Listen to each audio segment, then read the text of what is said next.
Hello, I'm Eliana. Welcome to my channel. I'm going to be doing a layout today, start to finish process, using this sketch by Lee Baldwinson, which was presented to us in the Fun Kits monthly scrapbook challenges. And this was for the month of Rise and Shine. That was last month's challenge, which has spilt over to this month as well. And I'm using the stamp here by Hero Arts to kind of make a background paper on the yellow using a white embossing powder to emulate that hearts paper that is from the Rise and Shine collection by Amy Tan, because I really liked it, but I don't have the 12 by 12 size of it. So as you see, I'm kind of just stamping around with a really dried out pad, which I've rejuvenated using a top tip by the frugal crafter Lindsay Welsh, I think it was, who suggested glycerine. So that's what's on my pad, and it's worked a treat, as you can see. So that's coming up lovely and white, and just flipping forward to where I've kind of stamped and filled in all the gaps with some smaller floral stamps, which won't matter. You'll not see that because the way I cut into it, in fact hardly any of the background paper shows at all. So the layout is about my dad, who we call Morfar to the children because he's the mum's dad, and he's Swedish as well. So he several years ago invited us to a Midsommar event up in London. I can't remember the name of the park, and I'm sure it was an event that was put on for everybody who wanted to attend by the Swedish church or possibly Swedish school. I can't really remember because that was way back in 2011. So Elias is in his arms there, and in the top picture there is a little Lorenz who was running amok that day. And you can just about make out the what do you call it, the Midsommar pole in the middle there, which the Swedes will be dancing around with their frog songs and washing songs and all that kind of fun. Anyway, it was really great to be up there, and the journaling will go into this in a bit more depth actually. The means by which we took to get there was me driving everybody. I can't believe I did that to this day actually, to London. I never go to London in the car. From where I live in South London. This was a good hour and a half journey with two little children, oh my word, and one who was breastfeeding at the time as well.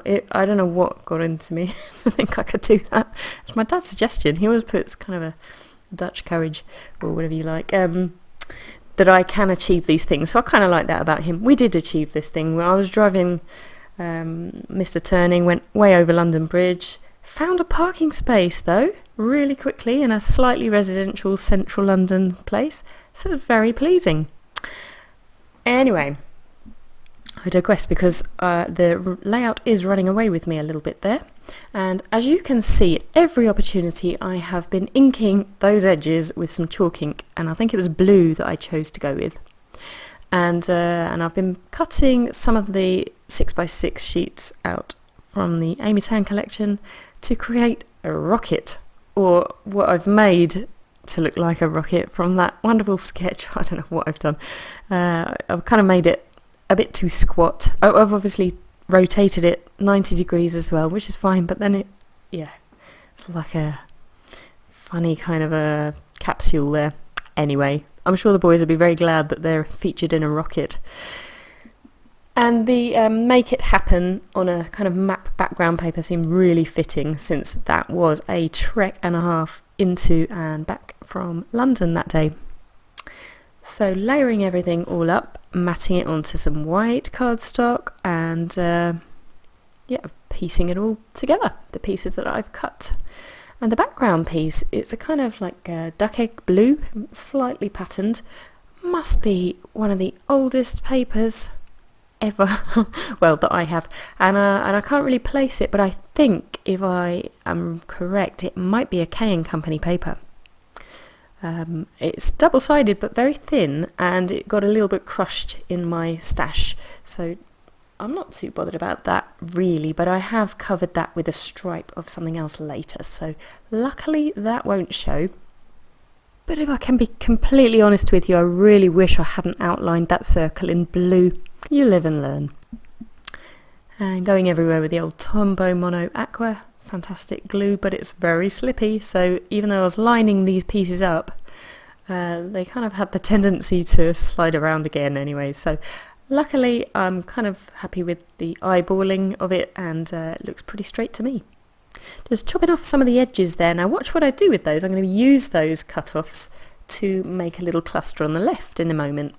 But for now I just wanted that a little bit more rectangular than square, and I've just lodged that in to the side because I think it fits a bit better there. And you'll see later how I embellish that. So I'm cutting now 2 strips to place down the left hand side, and as I say, that will cover up the kind of damaged piece of paper. And I've tried to make it look like one long strip by just as you do, and at every opportunity inking the edges, so that's what I'm doing there as well.